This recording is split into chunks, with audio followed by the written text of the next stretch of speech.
Hey y'all, it is Celine and I'm a mess. I just came in from outside. It's 90 some degrees out there and I was picking greens. Now I know this is a weird time of day to be picking greens when it's so hot, but we just had a big rain, and so they were nice and fluffy. They weren't dry or droopy or anything. So I basically picked all the greens, all the different kinds of greens. I had kale and Swiss chard, spinach. I even did some turnip and radish leaves, and I think that's probably about it. And lots of different kinds of kale. Anyway, I see Rachel over at that 1870s homestead canning all these different greens, plus cabbage leaves and broccoli leaves and all the things, and she cans them like southern collard greens kind of. And I thought, I'm going to try all these things together. Of course, I don't have cabbage yet, it's too small. I don't have broccoli this year. Thought I bought broccoli and I brought all cabbage. And so I'm just trying it with the greens I've got. If I like it, I'm going to can it too. So I am going to flip you around here and show you what I'm doing. I did not have any ham for seasoning, so guess what I did? Spam.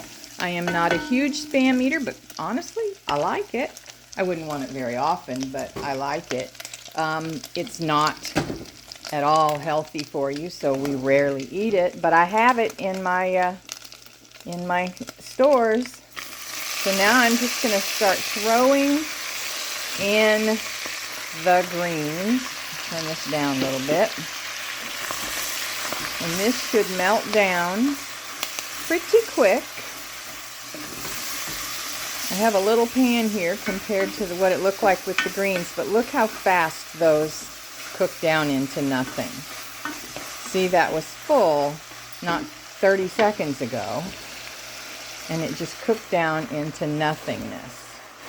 So I am going to put all the rest of these greens in there. Let me get this over in the sink. I flung a few around, and let's keep getting these melted down. Look at that beautiful green, vibrant color with the red from the Swiss chard mixed all in there. Sorry, I'm not holding you very steady, and I'm not doing a very good job of this. Cooking one-handed and videoing at the same time is just not my forte. So while these are cooking down, I am not sure I can do this one-handed. I am opening some of my freeze-dried onions, and I'm just going to dump some in there. I'm going to do a little of my freeze-dried celery flakes. I'm so sorry for the I'm a lousy cameraman. I am trying so hard to unscrew these lids on my food, and I cannot do it one-handed. Alright, so there's some celery flake. Let me put the lid back on that. I see all these people with freeze-dried foods, and they're doing these videos, and they set it aside and leave the lid off for God only knows how long. And that's just allowing the humidity in the air to be absorbed. I'm going to do a little seasoning. That's adobo. That Goya adobo. It's pretty good stuff. It's a little salty though, so you got to watch it. And this is my house seasoning. Nothing more than steak seasoning that I get from Aldi most of the time. Sometimes Sam's or wherever. See how that cooked down?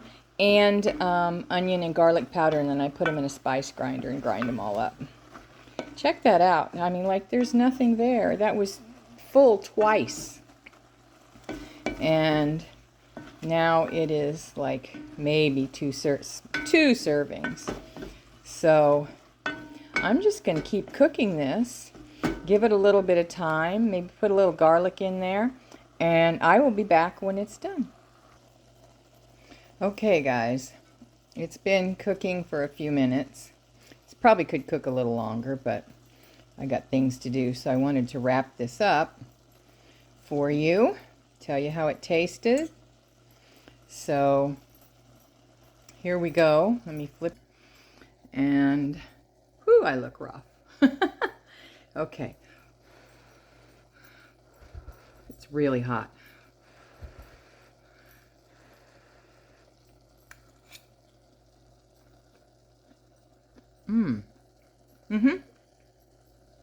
That's pretty delicious, actually.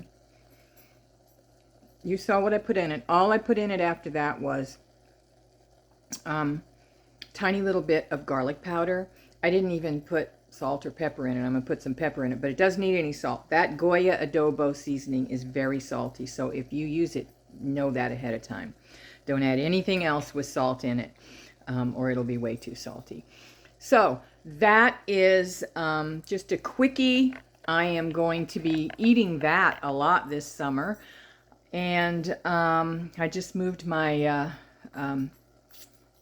tower, green stalks, towers, back to the back of my house where they're shaded a lot more because here we are, not even the middle of June in southern Illinois, and we're going to be like in like 90 or so for at least the next week to 10 days, which is highly unusual for at least another month. So I moved all my green stalks, and man, was that a chore. And all the rest of my greens are pretty much on the back of the house where it does get some shade so that they won't bolt and wither up. So they'll be good. Anyway, I will be doing that along with cabbage leaves, and yeah, that was really good. And I will probably be doing some canning of that if I don't eat it all. And yeah, so greens with Spam, believe it or not. I'll probably use ham next time. I just didn't have any thought. It's all in the freezer. So that's it. Thanks for watching, and I hope I gave you some ideas to extend your garden. I mean, gosh, some of that stuff is stuff that just gets thrown to the chickens or just thrown away. The beet leaves and the radish leaves, and a lot of that stuff doesn't get used. So now you've got an idea to extend that garden and to get more out of it. And guys, that was dang good. Talk to you soon. Thanks for watching. I love you, love you, love you. Mwah. If you haven't liked or subscribed, please do. I'm trying to grow my channel, and I need you guys to do that. I need you to share my videos too. Thanks a bunch. Take care. Bye-bye.